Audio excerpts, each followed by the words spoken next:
गया। वो कल इसने मुझे बुक भेजी थी, मुझे डाउनलोड कर दिया, मेरी ज़िंदगी आसान हो गई।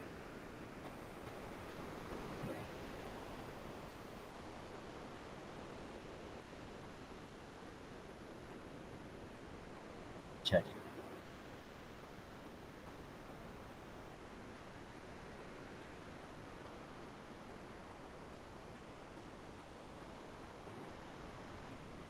अच्छा भाई, मैंने कल बड़ी तेज़ी से आपको वो मिड के पहले वाला हिस्सा जो है वो एक तरह से रिवाइज करवाया था कि न्यूटन का फॉरवर्ड डिफरेंस का इंटरपोलेशन कैसे यूज़ करते हैं, कब यूज़ करते हैं, और बैकवर्ड डिफरेंस कैसे यूज़ करते हैं, कब यूज़ करते हैं। इसमें एक शर्त थी बहुत इंपॉर्टेंट कि जो आपके एक्स के पॉइंट्स हैं, ये जो एक्स की वैल्यूज़ हैं, ये इक्वी स्पेस्ड होनी चाहिए, इक्वी स्पेस्ड एब्सिसास होने चाहिए थे, ये शर्त थी।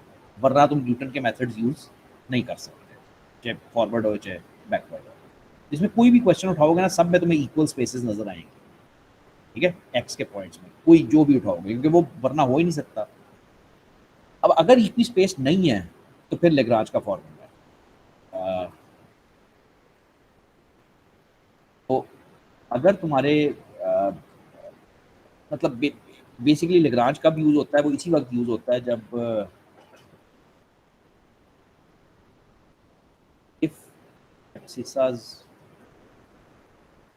Are not equispaced. X के पॉइंट्स अगर इक्वी स्पेस नहीं है तो we cannot use Newton's formulas. ये तो बात क्लियर हो गई ना हमें। तो फिर अब हमने क्या यूज़ करना है, फिर हम लेग्रांज यूज़ करते हैं। ये लेग्रांज है, डिवाइडेड डिफरेंस है, दो तीन चीज़ें हैं जो यूज़ कर सकते हैं। अब लेग्रांज फार्मूला है तो मजदूरी, बहुत ही ज़्यादा मजदूरी है। मतलब इसको इवन याद करना एक मजदूरी है मेरा ख्याल है।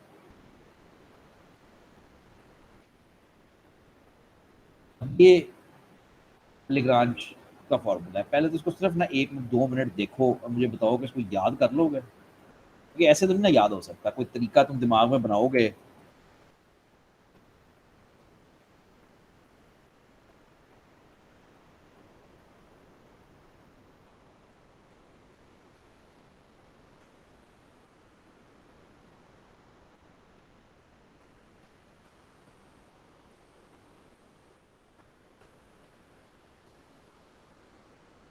यूटिलिटी क्या है, फ़ायदा क्या है कि वो जब नॉन इक्वी स्पेस होते हैं तब यूज़ कर सकते हो, ठीक है।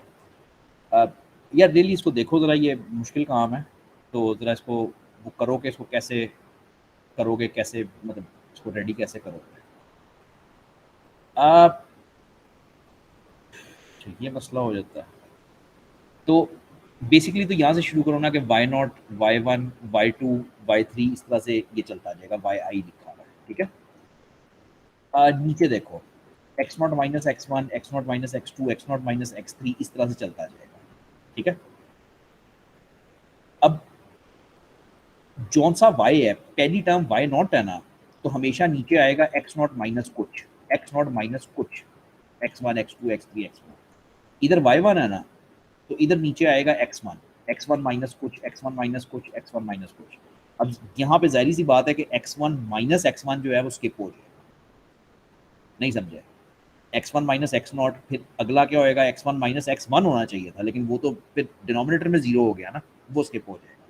अच्छा, इसी तरह से अगर अगली टर्म होएगी y2, तो नीचे आएगा x2 माइनस एक्स नॉट, फिर x2 माइनस x1, फिर स्किप हो जाएगा, x2 माइनस x2 स्किप हो जाएगा, फिर x2 minus x3, x2 minus x4, so on up to x2 minus xn। ये नीचे है। ऊपर क्या है? ऊपर ज़्यादा आसान है मेरा ख्याल है। मतलब बेसिकली जो नीचे है, इसको कई तरीके हैं याद करने के यार। जो नीचे है ना वही ऊपर होता है, लेकिन ऊपर बस x आ जाता है। जो नीचे लिखा हुआ है एग्जैक्टली वही ऊपर होएगा, सिर्फ फर्क ये होएगा कि x आ जाएगा, ठीक है। और x वो वैल्यू है जो अननोन है, x वो वैल्यू है जहाँ पे तुम इंटरपोलेशन कर रहे हो एक्चुअली, ठीक है। ये काफ़ी मुश्किल काम है। ये कागज़ पेंसिल पकड़ के खुद ही लिखोगे तो बात बनेगी, वरना ये नहीं होता, नहीं होएगा, ठीक है। आ, ये इसकी समेशन फॉर्म्स है। थोड़ा अगर सिंपल करके लिखना, सिंपल करके नहीं लिख सकते ना, सिंपल करके लिख भी लोगे इस तरह पॉलिनॉमियल फॉर्म में भी, तब भी वो जो कॉफिशेंट्स हैं एल के, उनकी फॉर्म तो वही रहती है ना। उनकी शेप तो वही रहेगी, मतलब इसको इजी करके नहीं लिख सकोगे बेसिकली। अच्छा, ये प्रोडक्ट फॉर्म में लेके आया है, ये फाइनल डिराइव करके ये शक्ल बनाई है। If you find this easy ये यूज़ कर लो, लेकिन आई डोंट थिंक कि होएगा। कैपिटल पाई जो है वो प्रोडक्ट होता है और ये सिग्मा जो है वो समेशन होती है। ये लेग्रांज का पॉलिनोमियल है, एल जो है कैपिटल एल, सबकी डेफिनेशंस ऊपर आएंगी, ठीक है। डेरिवेशंस अगेन फिर कह रहा हूँ, बेहतर यह है कि दूर रहो, ठीक है। शायद बहुत बुरे वक्त में तुम्हारा 1 या 2 एमसीक्यूज आया हो, इनसे इससे ज़्यादा नहीं हो सकता। मतलब अगर तुम डेरिवेशंस बिल्कुल ही स्किप कर देते हो ना किताब में से, तो मेरा ख्याल है 1 या 2 एमसीक्यू शायद ज़ाया हुए हैं, उससे ज़्यादा नहीं हो सकता। मतलब ग्रेड इफेक्ट उस पर नहीं होता, और टाइम ये खा जाती है बहुत ज़्यादा, मतलब एक डेरिवेशन 1 घंटा खाती है ईजी। तो फिलहाल तो मैं कहूँगा दूर रहो। डेटा ये दिया हुआ है, ठीक है। y1 is -3, y3 is 0, y4 is ये और ये। अब वैसे तो यहीं से समझ आना चाहिए, लेकिन अगर हम जल्दी से ज़रा बनाएं तो 1 मिनट में नज़र आ जाएगा कि ये इक्वी स्पेस तो नहीं है ना। ये x है, ये y है। x की वैल्यू जब 1 है तो y की वैल्यू -3 है।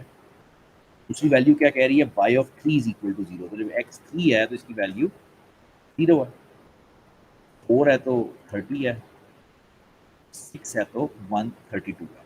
अब ये 1 सेकंड में नज़र आ जाता है कि ये इक्वी स्पेस तो नहीं है भाई, तो 100% न्यूटन तो नहीं चल सकता, बात खत्म हो गई, ठीक है। क्वेश्चन क्या है, क्वेश्चन ये है कि फाइंड y ऑफ 5, यानी क्वेश्चन ये है कि y ऑफ 5 फाइंड करना है। इसको करने का जो सही तरीका है वो ये है कि बस इसके अंदर वैल्यूज लिखते जाओ और चलते जाओ, कोई कैलकुलेशन नहीं करनी, कुछ नहीं करना, सीधा सीधा काम चलाते जाओ। हमने निकालना है f ऑफ 5, यानी y of 5, basic y of 5 y of 5। अच्छा जी, नीचे से शुरू करोगे तो x0 minus x1, x0 minus x2, x0 minus x3 इस तरह से लिखना है, ठीक है। क्या लिखोगे, पहली टर्म का डिनोमिनेटर लिखवा दो।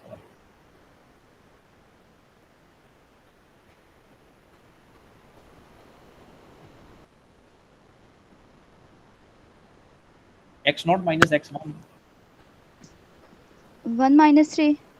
1 प्लस 3, 1 प्लस 3, वो माइनस माइनस हो गया ना। नहीं सर, 1 माइनस 3 नहीं होगा। तो ये माइनस माइनस प्लस हो जाएगा ना। तो सर ये तो y की वैल्यू है। मैं क्या, अच्छा सॉरी, मैं y को क्यों देख रहा हूँ, बिल्कुल सही कह रही हूँ, सॉरी मैं y को क्यों देख रहा हूँ। 1 माइनस 3 भाई, x0 minus x1, x0 minus x2, x0 minus x3, बस ये करना है, ठीक है। तो 1 माइनस 4 एंड 1 माइनस 6 तुम्हारा डिनोमिनेटर बन जाए। न्यूमरेटर मैंने तुम्हें कहा है कि सबसे आसान तरीका मुझे तो यही लगता है कि वो ये सेम होता है, बस इसकी x नॉट की जगह पे x आ जाता है। x क्या चीज़ है, वो वाली value which we need to find, ठीक है। तो वो 5 है ना, तो ये आ जाएगा 5 minus 3 into 5 minus 4 into 5 minus 6। अच्छा, पूरी चीज़ मल्टीप्लाई बाय वाई नॉट, तो जो मैं पहले देख रहा था y naught which is -3, done. ये तुम्हारी पहली टर्म आ गई। प्लस अब इसी तरह से दूसरी टर्म होएगी, मैं सारा नहीं करूँगा लेकिन मतलब लफ्ज़ों में कम से कम मेरे साथ कर लो। सेकंड टर्म का डिनोमिनेटर क्या आएगा, सेकंड टर्म का डिनोमिनेटर क्या आएगा,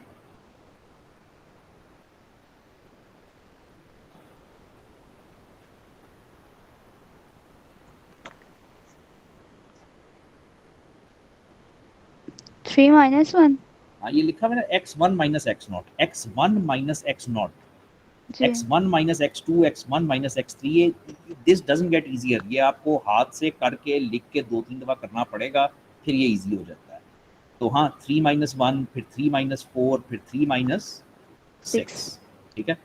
न्यूमरेटर वही होएगा सेम, सिर्फ फ़र्क ये होएगा कि x उसके अंदर आ जाएगा। छोटी छोटी ट्रिक्स हैं बस, और क्या है। 5 माइनस 1, 5 माइनस 4 और 5 माइनस 6, और मल्टीप्लाई किससे करना है, y1 से। तो y1 over here, very good. करना ही नहीं चाहिए था। तो अगर हम ये पहले सोच लेते हैं कि भाई y1 तो 0 है, तो हम ये टर्म लिखते ही ना, मेहनत ही ना करते। तो ऐसी 4 टर्म्स आपके केस में बनेगी, ठीक है, y0, y1, y2, y3 का। तो इसमें मुश्किल कोई नहीं है, बिल्कुल यकीन करो। बस हाजिर दिमागी से वो मतलब वैल्यू सब्स्टिट्यूट करनी है। मैंने क्वेश्चन नहीं सही पढ़ा, इसलिए मैंने आपको सही करवाया नहीं क्वेश्चन। चलो बहरहाल है यही, ठीक है, एग्जैक्टली यही है। एक सेकंड है, अब मैंने क्वेश्चन नहीं पूरा पढ़ा, इसलिए मैंने आपको नहीं सही करवाया। क्वेश्चन ये था, find Lagrange's interpolation polynomial fitting these points, और एंड पे लिखा हुआ था कि फिर फाइंड करो y ऑफ 5। मैं सीधा y ऑफ 5 के ऊपर ही चला गया। फ़र्क क्या है? फ़र्क ये है कि अगर मैं आपसे कहूँ कि इंटरपोलेटिंग पॉलिनोमियल फाइंड करो, तो मैं आपसे किसी वैल्यू की बात नहीं कर रहा, मैं आपसे कह रहा हूँ एक जनरल पॉलिनोमियल फाइंड करो। तो उस जनरल पॉलिनोमियल में आपके पास वो वैल्यू 5 नहीं है जो मैं यहाँ पे 5 माइनस 3, 5 माइनस 4, 5 माइनस 6 लिख रहा हूँ। तो you leave it as x. ये बार बार क्वेश्चंस आते हैं, न्यूटन में भी आते हैं कि न्यूटन का इंटरपोलेशन पॉलिनोमियल फाइंड करो, तो you leave it as x, और इवेंचुअली जब आप इसको सॉल्व करते हो तो you get a simple solution. इस तरह की एक इक्वेशन आ जाती है तुम्हारे पास। कॉन्सेप्ट ये है कि ये तुम्हारे पास एक जनरल इंटरपोलेशन फार्मूला डेवलप हो गया। अब इसके अंदर x की कोई भी वैल्यू रखोगे तो तुम y निकाल सकते हो। तुम यहाँ पे x की वैल्यू 5 रखोगे, मतलब उसने करके भी नहीं दिखाया क्योंकि ज़रूरत ही नहीं है, बस लिटरली 5 रखोगे और कैलकुलेट करोगे तो वो आंसर आपका 75 आएगा। कंफ्यूज ना होना, अगले क्वेश्चन में ऐसा नहीं है। अगले क्वेश्चन में वैसे है, तो उसने कहा यहाँ पे भी है कि इंटरपोलेटिंग पॉलिनोमियल फाइंड करो, तो लेकिन he seems to be doing it directly. अब हमने इस तरह कर लिया ना कि डायरेक्टली 3 के ऊपर वो पॉइंट फाइंड कर लिया। लेग्रांज के अंदर मेरा नहीं ख्याल कि कोई और ख़ास बात आती है। Don't think so. नहीं, मेरा नहीं ख्याल कि कोई और ख़ास बात आती है, मतलब कुछ प्रैक्टिस ही है। दूसरा रास्ता डिवाइडेड डिफरेंस है, ये थोड़ा कंफ्यूजिंग होता है। कंफ्यूजिंग तो नहीं है, मतलब थोड़ा सा ज़्यादा टेक्निकल होता है। अभी तक जो आपने किया है इसमें कुछ टेक्निकल नहीं है, ना न्यूटन में ना उसमें। एज लॉन्ग न्यूटन में सिर्फ ये है कि एज लॉन्ग एज हमारी टेबल्स ठीक बन गई हैं तुम्हारा आंसर ठीक होएगा, और लेग्रांज में तो लिटरली वैल्यूज पिक करनी है और सब्स्टिट्यूट करनी है। आई कांट थिंक कि इससे ज़्यादा मुश्किल क्या इसमें आएगी। डिवाइडेड डिफरेंस ज़रा औखा काम है। डिवाइडेड डिफरेंसेस ये है, एक तो इसकी नोटेशन पढ़ना सीखो। ये डिवाइडेड डिफरेंस की नोटेशन है, इसको लिखते इस तरह से स्क्वायर ब्रैकेट में ना, ठीक है। और ये स्टार्ट मतलब ये इसमें भाई डिफरेंस तो होएगा ना, डिफरेंस मींस के सब्ट्रैक्ट तो हो रहा होएगा कहीं पे, तो इसमें तो कुछ सब्ट्रैक्ट नहीं हो रहा है। इसको जीरोथ ऑर्डर डिफरेंस कहते हैं, सिर्फ डिफाइन करने के लिए कि ये है। एक्चुअल फर्स्ट से शुरू करते हैं जहाँ से समझ आती है बात, ठीक है। तो मैं कहूँगा divided difference between x0 and x1, इसको पढ़ोगे ऐसे, divided difference between x0 and x1। अब फॉर्मूले को देखो गौर से, जाना पहचानना है, बहुत ज़्यादा जाना पहचाना है। स्लोप का formula y1 minus y0 over x1 minus x0। तो अगर मैं आपसे कहता है divided difference of x2 and x3, तो आप कहते हैं y3 minus y2 over x3 minus x2। As simple as that, यहाँ तक कोई मुश्किल नहीं होती। सेकेंड ऑर्डर डिफरेंसेस में ये होता है कि you have 3 terms, divided difference between, अब 3 टर्म्स हैं x0, x1, x2। अब जिस तरह से वो फॉरवर्ड और बैकवर्ड डिफरेंस में था ना कि पहले फर्स्ट ऑर्डर निकालते हो, जब फर्स्ट ऑर्डर निकल आते हैं तो उन फर्स्ट ऑर्डर के डिफरेंस को सेकंड ऑर्डर कहते हैं, फिर सेकंड ऑर्डर के निकल आएंगे तो उनके डिफरेंस को थर्ड ऑर्डर कह देंगे। डिफरेंस के डिफरेंस निकालते रहते हैं। अच्छा, इसको मेरा करने का टोटका ही है, इससे ज़्यादा तो नहीं है। मैं समझा तो नहीं रहा आपको कि क्या है। मेरा टोटका ये है कि डिनोमिनेटर बड़ा आसान होता है। डिनोमिनेटर हमेशा होता है last term minus first term, x2 minus x0, हमेशा जो भी लास्ट और जो भी फर्स्ट टर्म। ऊपर क्या आता है, divided difference from second term to last term, यानी x1 से x2, सेकंड टर्म से लेके लास्ट टर्म, माइनस फर्स्ट से लेके सेकंड लास्ट तक। खिचड़ी पक गई है ना।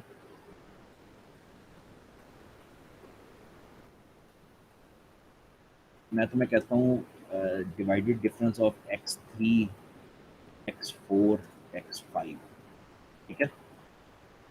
तो तुम एक सेकंड में इसका डिनोमिनेटर मुझे दे देते हो, और डिनोमिनेटर क्या होता है x5 minus x, simple, last term minus first. ऊपर वाला काम मुश्किल है क्योंकि ऊपर दो डिवाइडेड डिफरेंसेस का डिफरेंस निकालना है, फर्स्ट ऑर्डर के दो डिवाइडेड डिफरेंस। इसको मेरा लिखने का तरीका ये है हमेशा कि मैं सेकंड टर्म से लास्ट टर्म तक जाता हूँ। सेकंड टर्म है x4 और लास्ट टर्म है x5, और फिर फर्स्ट टर्म से सेकंड लास्ट टर्म तक जाता हूँ। शायद इस वक्त अजीब सा लग रहा है, ठीक है। एक मिनट के लिए मान लो कि ये है। अच्छा, अब इससे भी अगला करो। मैं कहता हूँ x0 x1 x2 x3 is equal, ये मैं ऑर्डर इंक्रीज कर दिया, थर्ड ऑर्डर कर दिया। नीचे क्या आता है x3 minus x0 last minus first. ऊपर क्या आता है डिफरेंस ऑफ कुछ और माइनस कुछ। अब ये कुछ हमने करना है। अब यहाँ पे मेरा टोटका काम आता है कि सेकंड टर्म से लेके लास्ट तक, which means x1 x2 second term से शुरू हो लास्ट तक, और इधर फर्स्ट टर्म से शुरू होऊंगा और सेकंड लास्ट तक जाऊंगा, x0 x1 x2, और ये तुम्हारा फॉर्मूला तैयार हो जाता है। भाई तुम्हारे पास सेकंड ऑर्डर के डिफरेंस होंगे तो फिर तुम थर्ड निकालोगे, थर्ड होंगे तो तुम फोर्थ निकालोगे, लेकिन ये फॉर्मूले तो तुम्हें खुद ही बनाने पड़ेंगे ना, मेरा ख्याल है। मतलब क्योंकि जब एक्सेल पे आप करोगे देखते हैं क्या होता है, लेकिन बहरहाल ये ऐसे ही होएगा। ये बहुत अच्छा एग्जांपल है वो दिखाने के लिए जो मैं तुम्हें दिखा रहा हूँ, समझाना चाह रहा हूँ। अब ये एंड पे चला गया, ठीक है, तो ये इसलिए अच्छा एग्जांपल है। तो डिनोमिनेटर तो आसान है, xn minus sorry xn minus x0, denominator तो आसान है, last term minus first term. ऊपर क्या होएगा, ऊपर ये होएगा कि हम फर्स्ट टर्म से स्टार्ट करेंगे x1 से और एंड तक जाएंगे, यानी x1 से लेके xn तक जाएंगे, माइनस। अब फर्स्ट से स्टार्ट करेंगे और सेकंड लास्ट तक जाएंगे, विच मीन्स xn माइनस 1 तक। तो x0 x1 x2 up to xn minus 1 तक हम जाएंगे। जिस तरह कल टेबल्स बन रही थी उसी तरह इसकी टेबल्स बनती हैं डिवाइडेड डिफरेंसेस की। अब इसमें आपको थोड़ा सा अपने आप को वो करना पड़ता है कि आपने इसको मैनेज कैसे करना है। मतलब ये अजीब ही तरीका है लिखने का। ये क्या कर रहा है, छोटे से बड़ा लिखते हैं यार हमेशा। मतलब x0 x1 x2 लिखते हैं, x0 x1 इस तरह। ये x1 पहले तो नहीं लिखता है, ये अजीब सा तरीका है। खैर आपको अपना एक मेथडोलॉजी बनानी पड़ेगी कि आप किस जगह पे वो डिवाइडेड डिफरेंस लिखोगे। मैं अभी एग्जांपल में आपको करवाता हूँ। अच्छा, अगेन ये डेरिवेशन है उसकी समेशन फॉर्म की, कि अगर उसको मतलब शॉर्ट फॉर्म में करके लिखना है तो इसके प्रोडक्ट और सम में इस तरह लिखोगे। ये क्वेश्चन है और मैं तुम्हें दिखाना भी नहीं चाहता, बस मैं तुम्हें कहता हूँ कि तुम प्रैक्टिस करो इसकी।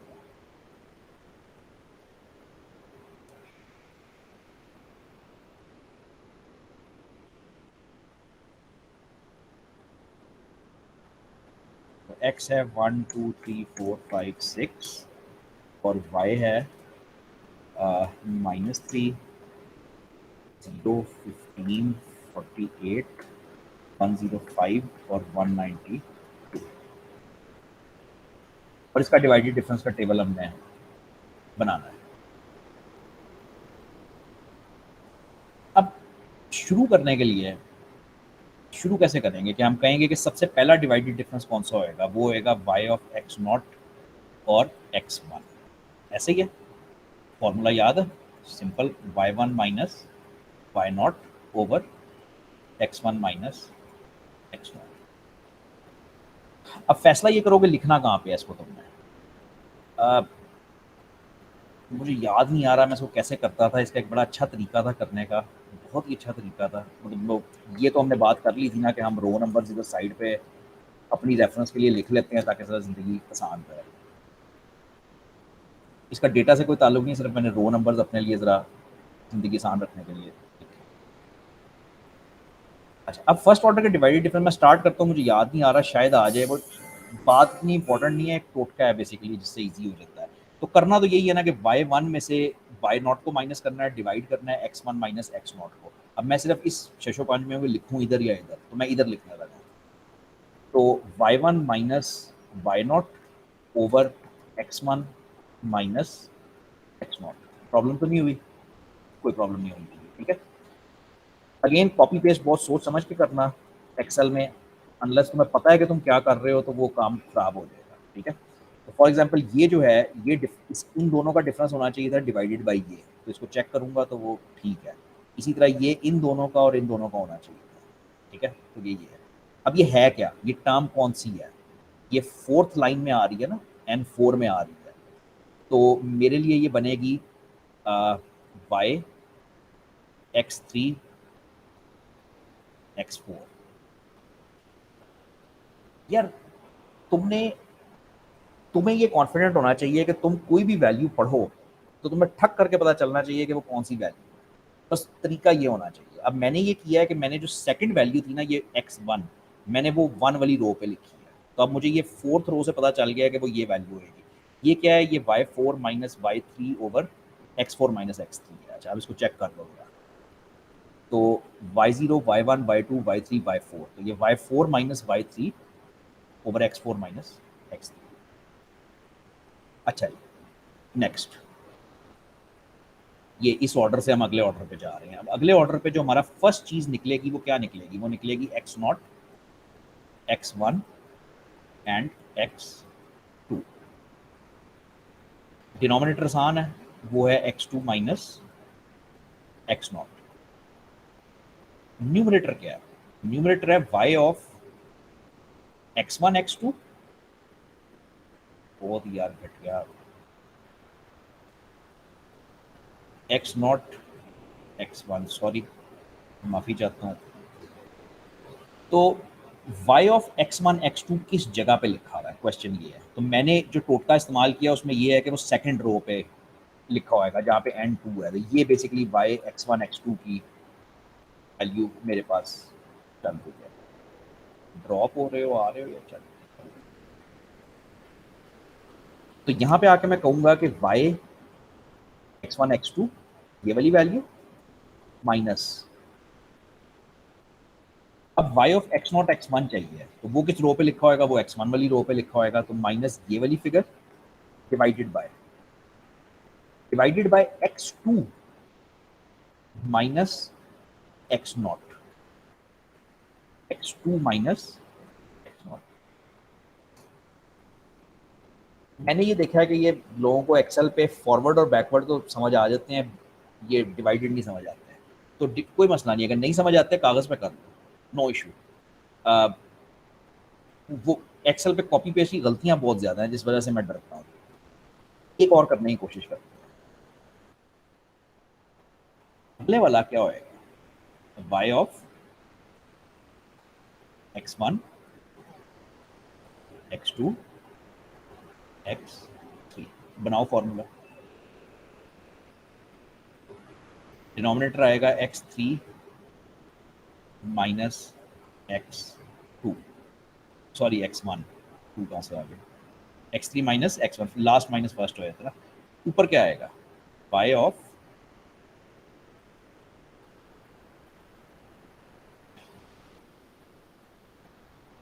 x2 x3 minus y of x1 x2। अब कम से कम मुझे ये वैल्यूज पढ़ के तो बताओ ना कि ये क्या है। ये वाली वैल्यू क्या है? टेबल से पढ़ो। y ऑफ x2 x3 क्या है?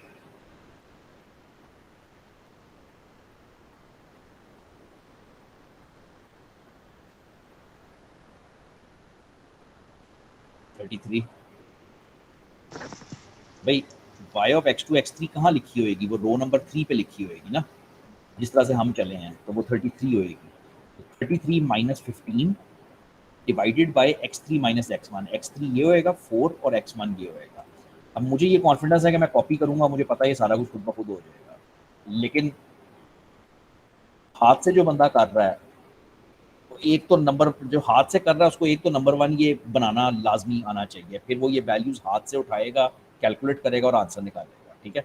एक्सेल को करने का सिर्फ वाहिद वजह ये है कि वो ये टाइम बड़ा बच जाता है, लेकिन अगर आपको समझ हो कि एग्जैक्टली आप क्या कर रहे हो। अब मैं तेज़ हो जाऊँगा, या मुझे लग रहा है गलत हो गया, ये होना क्या चाहिए था, ये अब मुझे लग रहा है कि गलत हो गया, तो मैं इसको खुद चेक करूँगा।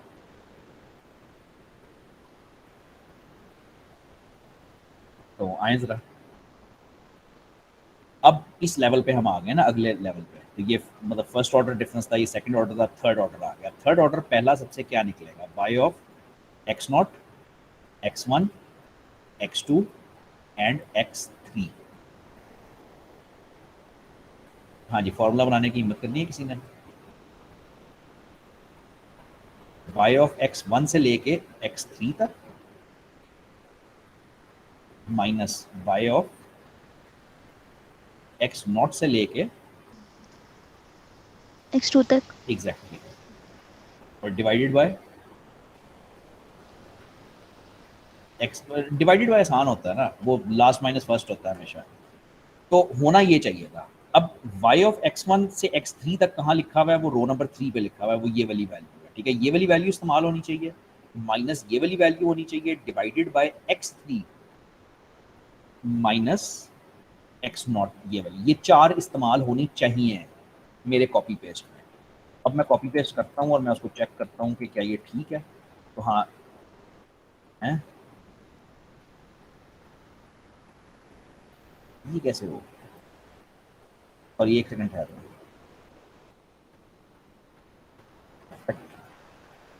गलत हुआ है ना ये, this is how you learn, मतलब ऐसे ही पता चलता है। तो ये गलत हुआ है, मुझे मतलब मैं कॉपी नहीं कर सकता इस वक्त, तो मैं इसको अब हाथ से करूंगा। हाथ से कैसे करूंगा कि this divided this minus this divided by this minus this. इसका मैंने ये कि अब मुझे कॉन्फिडेंस है कि मैं बाकी जितने कॉपी करूंगा वो ठीक होंगे। अच्छा सारा ही माना आ गया, बस इसका मतलब है अगले सारे जीरो हैं और बस खत्म हो गया काम। अब अगले में क्या होना चाहिए था, बस 1 मिनट और देना, लेकिन दिमाग साथ रखना प्लीज अगर समझ आ रहा है। लेट्स इमेजिन कि यहाँ पे क्या होना चाहिए था, यहाँ पे ये होना चाहिए था कि 12 माइनस 9 डिवाइडेड बाय 5 माइनस 2 होना चाहिए था गालिबन, है ना। मैंने लिखे बगैर किया कि मेरा ख्याल है ये होना चाहिए था। तो अब जब आप फॉर्मूले को F2 करोगे तो आपके वही चारों सेल्स हाईलाइट होते हैं, इससे पता लग जाता है ना कि कॉन्फिडेंस आ जाता है कि जो मैंने किया है कॉपी पेस्ट वो ठीक किया है।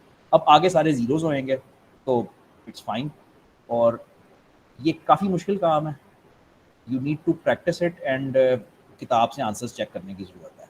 तो ये किताब के आंसर्स हैं 3, 15, 33, 57।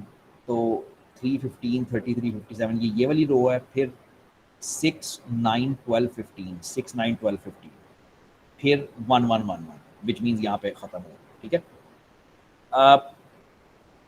मैं बिल्कुल भी नहीं आपको कहना चाहता कि आप एक्सेल यूज़ करो इसके लिए, फॉरवर्ड बैकवर्ड के लिए तो लाजमी करो, उस पर बहुत टाइम बचता है। अगर बैकवर्ड ये वाले डिवाइडेड डिफरेंसेस अगर तो आपको एक्सेल पे समझ आ जाते हैं और आपका हाथ चल जाता है फिर तो ठीक है, वरना इसको हाथ से करो, जिस तरह से इसने करके दिखाया हुआ है कि एक एक वैल्यू हाथ से कैलकुलेट करके दिखाई। अच्छा, ये था डिवाइडेड डिफरेंस कि डिवाइडेड डिफरेंस होता क्या है और उसकी टेबल बनती किस, मतलब हमने गौर करो किया क्या है, अभी हमने सिर्फ डिवाइडेड डिफरेंसेस को डिफाइन किया है कि होते ये हैं और उनकी टेबल इस तरीके से बनती है। अभी हमने इंटरपोलेशन कोई नहीं की, पढ़ा इसलिए था कि न्यूटन का डिवाइडेड डिफरेंस का इंटरपोलेशन फॉर्मूला पढ़। This can also be used जब इक्वली स्पेस्ड एब्सिसास ना हो, यानी न्यूटन का फॉरवर्ड बैकवर्ड की प्रॉब्लम वो इक्वी स्पेस था ना, इसमें वो प्रॉब्लम नहीं है, ठीक है। अच्छा, ये अब मुझे तो ये बहुत ही गंदा लगता है, अब इसकी मुझे कोई फॉर्म निकालना है तो जो मतलब ये मुझे याद तक नहीं होता ऑनेस्टली। और मजे की बात है कि इसकी डेरिवेशन आसान है, इसकी बजाते खुद अगर आप डेरिवेशन पढ़ोगे ना तो ये इतनी मुश्किल नहीं है, लेकिन बहरहाल ये याद नहीं होता कि ये है। मुझे कोई बंदा अच्छा सा तरीका बता दे इसको याद कैसे करते हैं।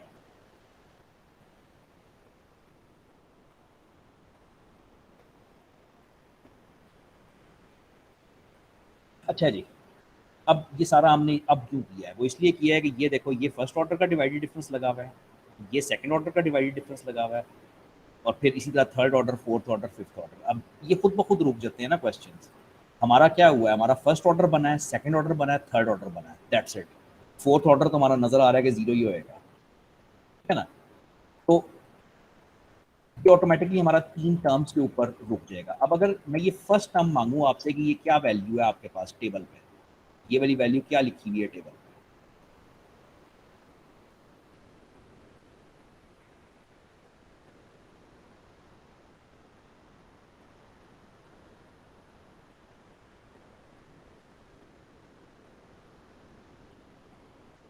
ये डिवाइडेड डिफरेंस जो है by x naught x one, ये इधर टेबल पे आपके पास क्या नजर आ रहा है? मदद करूँ, मदद ये है कि ये फर्स्ट ऑर्डर के डिफरेंस हैं, ये सेकंड ऑर्डर के डिफरेंस हैं, ये थर्ड ऑर्डर के डिफरेंस हैं। तो डेफिनेटली फर्स्ट ऑर्डर का है, तो आंसर तो इधर ही है। और बात ये थी कि आपने देखना ये था कि हमने टेबल किस असूल के तहत बनाई है। वो इस असूल पे बनाई थी कि एक्स वन जो था, यानी जो सेकंड टर्म थी, वो वाली रो थी, तो ये वाली रो है और थ्री आंसर है। तो ये जो वैल्यू है ये थ्री है। ये वैल्यू क्या है? ये सेकंड ऑर्डर डिफरेंस है, तो मैं सेकंड ऑर्डर की रो देखूंगा। अगेन एक्स टू है टर्म, तो सेकंड रो देखूंगा, ये वाली टू रो वाली, तो ये आंसर सिक्स है। यानी पहले मैंने थ्री, इधर थ्री इस्तेमाल किया, फिर सिक्स इस्तेमाल किया। अब आपको समझ आ जाना चाहिए कि अगली टर्म में आप वन इस्तेमाल करोगे एंड दैट्स इट, उसके बाद सारा आगे जीरो हो जाएगा। तो प्रॉब्लम ये है कि ये फॉर्मूला बजाते खुद तो बस कुछ है नहीं, मतलब सादा ही है बिल्कुल, लेकिन उसको करने के लिए, मतलब उसको यूज़ करने के लिए यू नीड डिवाइड डिफरेंस का टेबल, उसके बगैर सॉल्व नहीं होता। मैं आपको ये कह रहा था कि मुझे याद करने में बड़ी मुश्किल होती है इसको, तो आप कोशिश करते हैं इसको याद करने की। पहली टर्म वाई नॉट सिंपल, यानी इसको तुम कह सकते हो जीरोथ ऑर्डर का डिफरेंस, ठीक है, जीरोथ ऑर्डर का। फिर फर्स्ट ऑर्डर का डिफरेंस वो तो आ ही गया, उसके साथ एक्स माइनस एक्स नॉट। फिर सेकंड ऑर्डर का डिफरेंस, उसके साथ दो टर्म्स आ गई, x minus x naught, x minus x naught. फिर थर्ड ऑर्डर का difference, y of x naught, x one, x two, x three, चार चीज़ें आ जाएंगी। और इसके साथ तीन टर्म्स आ जाएंगी, x minus x naught, x minus x one, x minus x two. यानी जितने ऑर्डर का डिफरेंस है उतनी साथ डिफरेंस की टर्म्स लग जाए। पता नहीं कुछ पल्ले पड़ रहा है या अरे हो गया काम बिल्कुल। हाँ,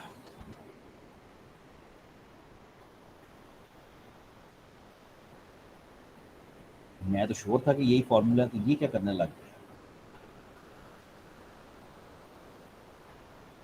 ये किधर निकल गया?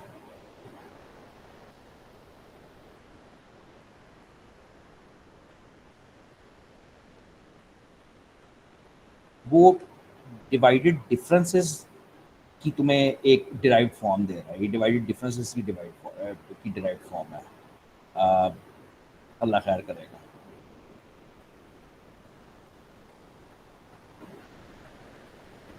इस्तेमाल है, वो मुझे 2 मिनट देना, मेरा नहीं ख्याल कि इसका कोई इस्तेमाल है। अगर है तो मैं वापस आता हूँ, मैं मुझे देखना दो, समझ नहीं आ रही अभी तक कि क्या करना क्या है। ये पढ़ा है आपने? नहीं सर, आगे कहीं नहीं यूज हो रहे ये वाले फॉर्मूलाज, ये जो देखिए ड्राइव करे ना। अब डेरिवेशन समझ आती है, ये मुझे समझ भी नहीं आ रही कि क्यों कर रहा है, इसकी कोई कतन कोई जरूरत नहीं नजर आ रही। अ, इस वक्त तो छोड़ना दो, देखते हैं वापस आना है या नहीं। लो भाई, this is what you have to deal with. यार इसकी कोई असाइनमेंट्स आई हैं आपको? असाइनमेंट्स कोई चीज़ आई थी? दो असाइनमेंट हो चुकी हैं इसकी। नहीं, अब इस वक्त मिनट के बाद जी एक आई थी। हो चुकी, खत्म? जी हो गई है। वो शेयर कर सकती हो मेरे साथ, बाद में कर देना। जी मैं कर दूंगी। लेकिन वो मैं तो देखना चाह रहा हूँ क्वेश्चंस की नेचर क्या है। मेरे ख्याल में तो क्वेश्चंस, ये क्लासिक क्वेश्चन है, इस किस्म के क्वेश्चन होते हैं, ठीक है, कि ठीक है। फाइंड इंटरपोलेटिंग पॉलिनोमियल, इसका लेग्रांज का, और डिवाइडेड डिफरेंस, न्यूटन का डिवाइड, ये दोनों जो मेथड अभी हमने आज पढ़े हैं, ये डेटा है। अब लेग्रांज वाला तो तुम पता नहीं अब भूल गए हो या नहीं, लेकिन बहरहाल ये लेग्रांज का फॉर्मूला था ना, इसमें कोई कैलकुलेशन नहीं थी, इसमें हमें कोई मेहनत नहीं करनी। लेग्रांज को पसंद भी इसीलिए किया जाता है यार, देखो अब तुम इस स्टेज पे पहुंच गए हो कि तुम्हें ये चीज़ सोचनी चाहिए। तुम इंटरपोलेशन कर रहे हो कल से, तुमने न्यूटन का फॉरवर्ड डिफरेंस किया इंटरपोलेशन, तुमने बैकवर्ड डिफरेंस किया इंटरपोलेशन, फिर तुमने लेग्रांज किया वो भी इंटरपोलेशन है, और फिर तुमने डिवाइडेड डिफरेंस किया वो भी इंटरपोलेशन है। तो एक ही काम तुम चार तरीकों से कर रहे हो। अब इसमें लेग्रांज को पसंद करने की वाहिद वजह ये होती है कि इसमें कोई एक्स्ट्रा एफर्ट नहीं करनी पड़ती। डेटा रॉ फॉर्म में जिस फॉर्म में गिवन है बस उसी फॉर्म में डेटा इस्तेमाल करते हो, फॉर्मूले के अंदर डालते हो और फाइंड कर लो। कोई चीज़ कैलकुलेट नहीं करनी पड़ती, और ये इसीलिए इसको पसंद किया जाता है लेग्रांज। डिवाइडेड डिफरेंस के लिए ज़ाहिर बात है तुम्हें टेबल बनाना पड़ेगा इस सारे का। क्या करूं, बनाऊं? नहीं, खुद खुद करो, थोड़ा सा खुद करो, देखते हैं क्या होता है। तो डिवाइडेड डिफरेंस का ये टेबल है, इसको प्लीज़ देखना ना, बिल्कुल ना देखना इसको। खुद क्लास के बाद इसको अकेले जिस तरह मैंने एक्सेल पे लिखा है इस वैल्यूज़ को लिखो, खुद कैलकुलेट करो। जब बिल्कुल फाइनल कर चुको तो आंसर चेक कर लो। इसी तरह तो सीखोगे कि ये ठीक है या नहीं। बल खैर फर्स्ट स्टेप इज़ कि तुम ये टेबल बनाओगे।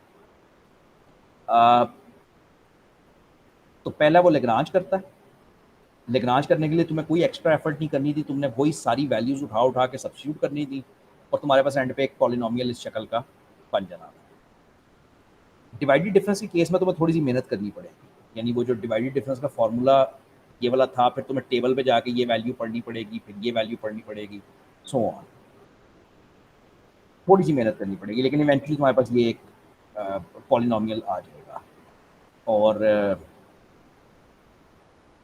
अच्छा, ये क्या हो गया, आंसर इधर भी वही आया है, इधर भी वही आया है, एग्जैक्टली सेम आया है। ये क्या चक्कर है? मतलब थोड़ा पूछ रहा हूँ कि चक्कर क्या है, सेम आना चाहिए नहीं आना चाहिए, क्या एक्सपेक्ट करोगे? हाँ, मतलब मैं सरप्राइज नहीं हूँ कि सेम आया है, क्योंकि आंसर डिफरेंट हो सकता है या नहीं, ये एक इंटरेस्टिंग क्वेश्चन है। तो हमारे पास एक ही डेटा सेट है, इसके तुम चार तरीके तुम्हें आते हैं पॉलिनोमियल बनाने के। टोटल चार तरीके आते हैं पॉलिनोमियल बनाने के, ठीक है। क्वेश्चन ये है कि क्या चारों सेम आंसर देते हैं या नहीं देते।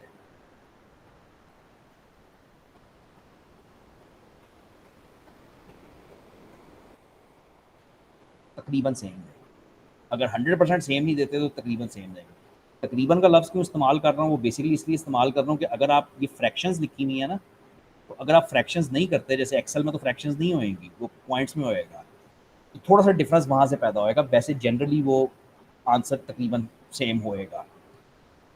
और इवेंचुअली जब आपने वैल्यू फाइंड करनी होती है इस पॉलिनोमियल के अंदर, वैल्यू प्लग करो, आंसर निकाल दो। हाँ, ये बात पढ़ो ज़रा। वो कह रहा है कि मुझे न्यूटन का फॉर्मूला ज़्यादा पसंद आया है क्योंकि उस पर मुझे कम काम करना पड़ा है। मैं तुम्हें उल्टा कह रहा हूँ, मैं तुम्हें कह रहा हूँ लेग्रांज ज़्यादा अच्छा है क्योंकि उस पर कोई एफर्ट ही नहीं करनी पड़ती, सिर्फ कॉन्सेप्ट को समझना। कोई इसमें राइट रॉन्ग की बात नहीं हो रही, सिर्फ कॉन्सेप्ट को समझना। अच्छा, ये फिर यार ये बस अब आप करो, ये बहुत अच्छे क्वेश्चंस हैं। फिर ये 3 पॉइंट्स दिए हुए हैं आपको, डिवाइडेड डिफरेंस का टेबल बनाना है, पॉलिनोमियल बनाना है, इवन फिर तीसरा चाहिए। इसमें सिर्फ ये हुआ है कि डेटा इस फॉर्म में गिवन था, तो बजाय इसके कि वो टेबल देता आपको, उसने पॉइंट्स की फॉर्म में दे दिया। तो you have x naught y naught, x1 y1, x2 y2, so on. आप एक टेबल बनाओगे और अपना काम करना शुरू कर दोगे। सर ये वाली एग्जांपल आप बता दें। ये वाली जी। Function f of x given sample points x naught show that the Newton divided difference interpolation formula corresponding identical। यार ये सेम है जो अभी करके आए हैं, सिर्फ फर्क ये है कि तुम्हारे पास वैल्यूज कोई नहीं है, ठीक है। यानी हम अभी क्या करके आए हैं, हम ये करके आए हैं जो एग्जांपल हमने डिस्कस किया है कि हमारे पास एक डेटा सेट था जिसमें हमारे पास x naught x one y one so on data था, लेकिन एक्चुअल डेटा था। अब जब हमने फॉर्मूले बनाए तो हमने फॉर्मूलों के अंदर वो एग्जैक्ट डेटा लिख दिया, और इवेंचुअली हमारे पास एक आंसर आ गया कि वो दोनों सेम है। इसके अंदर ये करेगा कि मेरे हिसाब से ये करेगा कि डेटा तो कोई है नहीं हमारे पास, ठीक है। तो ये न्यूटन डिवाइडेड डिफरेंस का फॉर्मूला है। अब क्योंकि हमारे पास डेटा नहीं है तो हमें इसको खोल के लिखना पड़ेगा। खोल के कैसे लिखोगे? This will be y1 minus y0 over x1 minus x1, जो इसकी डेफिनेशन है कि डिवाइडेड डिफरेंस की डेफिनेशन होती क्या है। तो एक तो ये प्लस है दरमियान में, ये प्लस खा गया है यहाँ पे, ये y0, ये वाला y0 है और फिर प्लस है x माइनस x0, हाँ ये एग्जैक्टली ये वाली टर्म जो है वो ये होएगी। फिर इसी तरह से ये जो सेकंड अगला डिवाइडेड डिफरेंस होएगा इसको भी खोल के लिखेगा, ठीक है। अब इसको, अच्छा यहाँ से यहाँ तक चला गया है, मुश्किल काम है, ज़रा करें। तो हमने ये लिखा होएगा, पहले उसी को यूज़ करते हैं। ये जो हमने लिखा है y of x0 x1 x2, ठीक है, वो ये था। अब मसला ये है कि इसको भी खोलोगे और इसको भी खोलोगे, ये बनेगा y2 minus y1 over x2 minus x1, और ये बनेगा y0 minus y1 over x1 minus x0, और उसको उसने ये सिंप्लीफाइड फॉर्म में लिखा हुआ है। ये ऐसे ना करो, ऐसे कैसे कैसे करोगे? इसके पीछे काफ़ी सारी मैथ्स है, मतलब ये एक स्टेप जो डायरेक्ट लिखा हुआ है इसके पीछे काफ़ी सारी मैथ्स है। मेरी बात समझो थोड़ी सी, यहाँ से शुरू हुए, ये इसकी डेफिनेशन है, दैट्स फाइन। लेकिन अब इस डेफिनेशन के अंदर आपको इसको भी रिप्लेस करना है और फिर इसको भी रिप्लेस करना है, तो अभी 2-3 स्टेप्स और होंगे और फिर इवेंचुअली ये इस आंसर तक पहुंचोगे जहाँ तक ये डायरेक्ट पहुंचा हुआ है। मुझे नहीं पता कि इसका कोई आसान तरीका डायरेक्टली करने का है। एक होएगा x2 माइनस x1, एक होएगा x1 माइनस,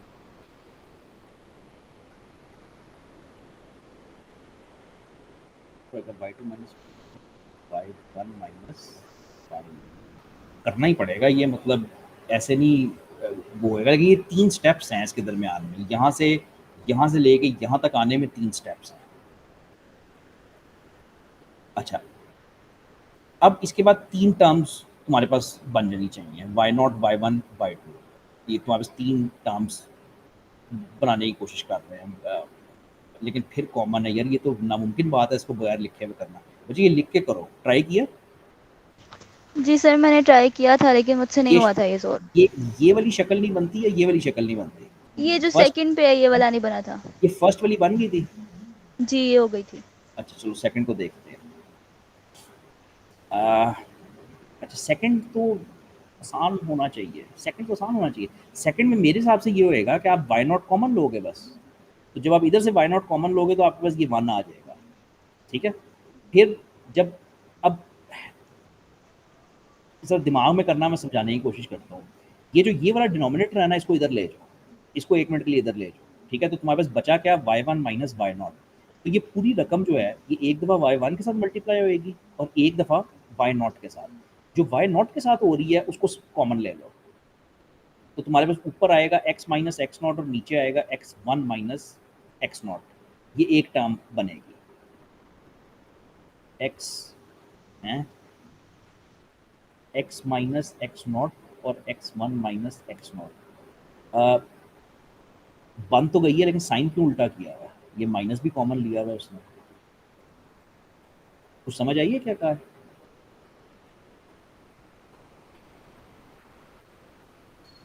किधर गए? नहीं सर बिल्कुल समझ नहीं आई। ये माइनस किस तरह आया? हाँ, ये इसमें माइनस ही समझ तो मुझे, ये माइनस ही तो मुझे समझ नहीं आ, नहीं माइनस तो ठीक है ना, माइनस तो यहाँ से आया है। माइनस तो ये क्योंकि माइनस y0 था ना, तो जब आप y0 कॉमन लेते हो तो ये इस माइनस की तो मुझे समझ आ जाती है, दिस इज फाइन। लेकिन ये उलट क्यों गया? ये x माइनस x0 होना चाहिए था, ये x0 माइनस x क्यों हो गया?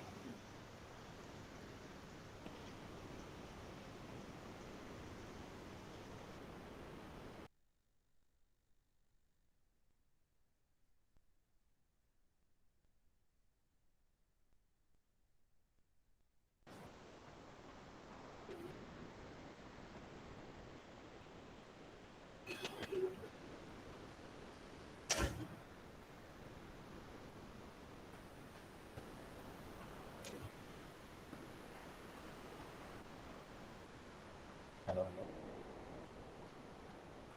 हेलो हेलो, वो अभी तक मेरी लाइट चली गई, स्क्रीन नजर आ रही है अभी भी? नहीं सर। लाइट चल रही है, एक मिनट।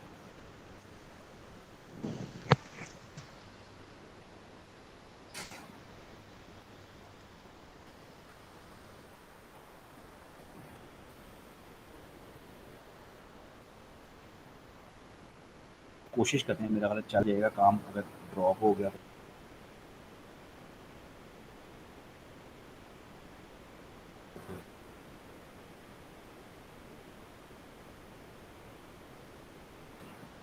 ड्रॉप हो गया, मेरा ख्याल है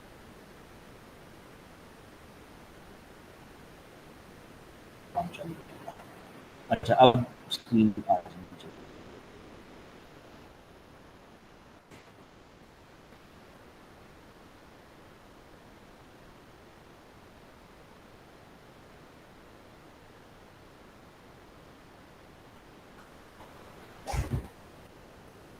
साइन है जो इसने खाया, ये गलत, क्योंकि यहाँ पे एक प्लस है जो इसने खाया, ठीक है, नंबर 19। मैं ही कह रहा हूँ भाई हुआ कुछ, काम चल रहा है। हाँ, चल रहा है, चल रहा है। तो मैं आपको ये कह रहा हूँ कि इसको इस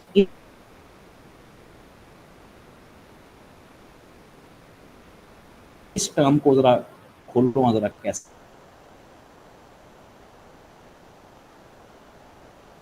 खोलते हो। तो मैं इसको ऐसे खोल रहा हूँ कि सर आपकी स्क्रीन भी शो नहीं हो रही और आवाज भी एक्स बहुत ज्यादा माइनस कट रही है।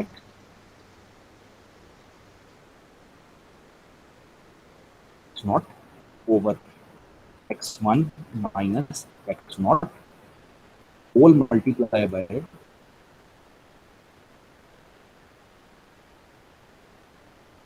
y1 minus y naught।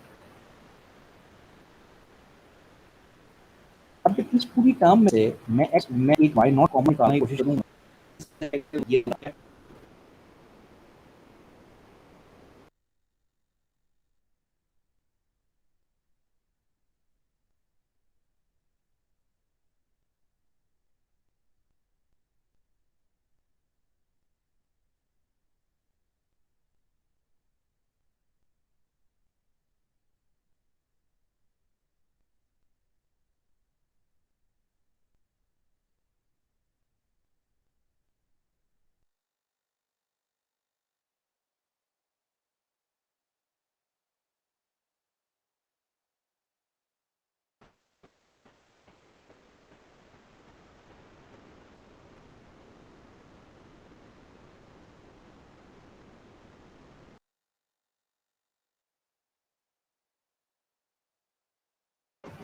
Hello hello, testing testing यार, ये मुश्किल काम है।